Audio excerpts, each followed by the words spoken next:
Porter, since your last game, what's been the main thought of you about getting your team better to play against Oklahoma State? Well, I think there was one part of, getting some rest and recovery.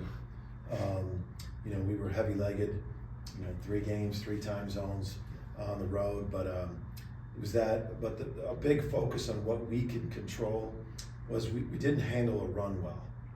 They had a massive run against us, and we just talked about, when other teams make a run, how do you stop a run? Your togetherness has got to be elite. Your communication, you got to get a 50-50 ball, a great defensive possession.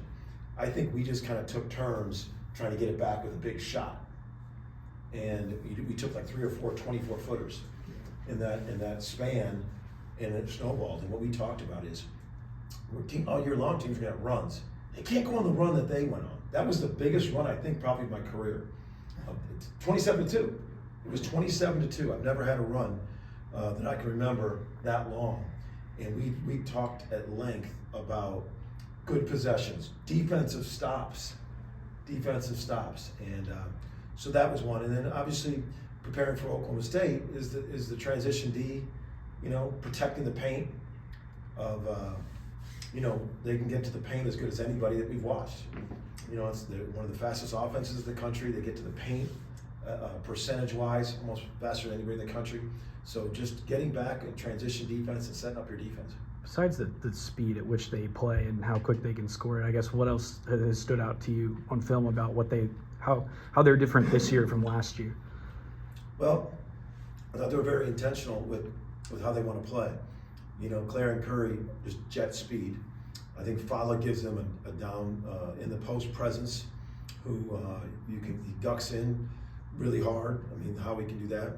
I think they got Miller. They got a lot of shooting. With Roy, they got I think 7 guys in the portal that fit really good roles for what they want to do, and they want to play fast. And Curry and Claire, they get that thing up. So that's been what's most impressive about watching them is the multiple of weapons and pieces they have. With the SEC gauntlet that you guys will be facing, I mean, just how important is it to get this win and not enter SEC play with 4 losses? Not thinking about that. I really am not, and I haven't even thought about that. We know we're in a gauntlet right now with, this is our 6th Power 5 game, and none of them at Lloyd Noble, and we know that. So, but really, we haven't even thought about it this week. Our whole thought was, man, Oklahoma State's off to a great start. It's going to be a great game for both of us, and it's all been about what we need to do to beat Oklahoma State. That's been our mindset. From the perspective of both fan bases, how important do you think it is to just kind of keep this rivalry going for 2 years now that you've been in a different conference from them? Well, I said it right when we went to the different conference. People asked me like right away, "Are you going to want to keep playing Oklahoma State?" And you can look back on anything I ever said. I said absolutely we should. I've said that from before they even announced that we were going to get that thing going. I just think it's everything I knew about it before I got here and watched it from afar. The proximity, the state, everything. It's just rivalries make for great sports. I makes for great basketball, great football, and I just think for us, I've been outspoken from the jump, and so have they. Even when Mike was there and Steve right out of the gate, it was like absolutely, rivalries are great for sports. Porter, you mentioned kind of being in a gauntlet right now, and I know it's been said, growth isn't always linear, but when you're in these early games, even maybe when the results don't always go your way, what are the things you kind of look for maybe when the growth isn't always linear? I was looking for a non-victim mindset. The easiest thing, I just said it to you guys, but everything in our locker room has been, you don't want, you want a non-victim mindset. Guys, man, 8 days, 3 time zones, 3 road trips, all on the road. We didn't talk like that with our guys. We talked like, hey, this is what we didn't do.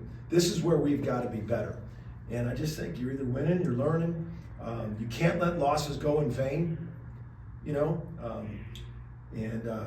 for instance, our worst rebounding game was Gonzaga.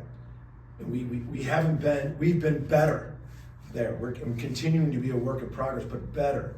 And we've got to be better through stretches of the game than we were against Arizona State. And huge challenge for us. And it was great to get back and work on some things and practice for a week. That was really good as well. Porter, is there a silver lining that the 3 losses, those teams are combined 27-3? Like, just no bad losses, or do you even look at something? No, thanks for bringing that up. It's good. I know. You know what I love? I received about 4 texts from the players the other night when Nebraska beat Wisconsin. I got like 4 texts from the players, and they're like, it was like the shaking head emoji, like Nebraska. That's the thing we're chasing. We know we can be really good, and we've had some tough spots. That at Gonzaga and at Nebraska, those were tough atmospheres, tough things that we were learning and getting better from. But the season's so long. Like I said, you got to be winning and learning. You cannot be hanging your head. You can't be victim mindset mentality. And yeah, we walked out of the Nebraska game feeling that they were really good. But we were up 16, and they can really shoot it. They had 16 threes, and they get on the roll there. But I was really proud. I haven't seen you guys since how we fought in Wake Forest. I mean, the guys just battled so hard on the road and just kept with it. And then didn't go our way against Arizona State, and came out of that 3-game stretch 2-1. Yeah, it's our guys. We know we got work to do, but we really believe in each other, and that's our thought process. It isn't anything farther than tomorrow. It is everything is geared towards playing our best tomorrow. What impressed you about the setup last year of Bedlam? And it seems like there's going to be probably even more people showing up this year than last year. Well, I think being at Paycom, where the Thunder are, being a location where both fan bases can get to it, a rivalry game.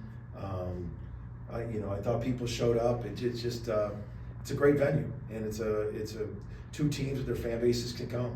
So I just think it's a great setup. It's a great game, and it's also going to be a great game for resumes. In terms of for us moving forward and them moving forward. But yeah, I think both sides did a great job getting this together, and the venue at Paycom's been great. Just the way you guys beat them last year, I'm sure that's sticking in, especially Steve's mind. I know you mentioned it at his press conference earlier this week.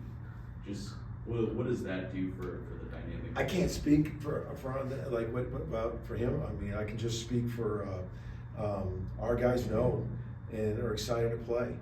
They got a confident respect for their team. They do. We've watched them all week. They have a respect. We've seen them on TV. They actually saw them firsthand. As we watched the Grand Canyon game, our guys got to see them firsthand, the pace they play. So there's a lot of respect there for what they do, and that makes for a really hard played game. Porter, you talked about how important this game is. OSU is 9-0. You guys have the opportunity to play spoiler, but how important is for the guys to just stay level-headed headed into this game? Well, like basketball's always a game of runs, and sometimes when the emotions are high, you've got to still maintain your IQ, because basketball is just such a fast-paced game. When you get teams playing this fast, so it is. It's to maintain your emotions, to be playing the right way, to making the right play, to making the right coverage on defense, communicating on defense. Those are all huge for both sides when emotions get high. And that's what makes it fun. That's what makes a rivalry game fun, is that the emotions are high. And I think both teams are looking forward to that. Anything else?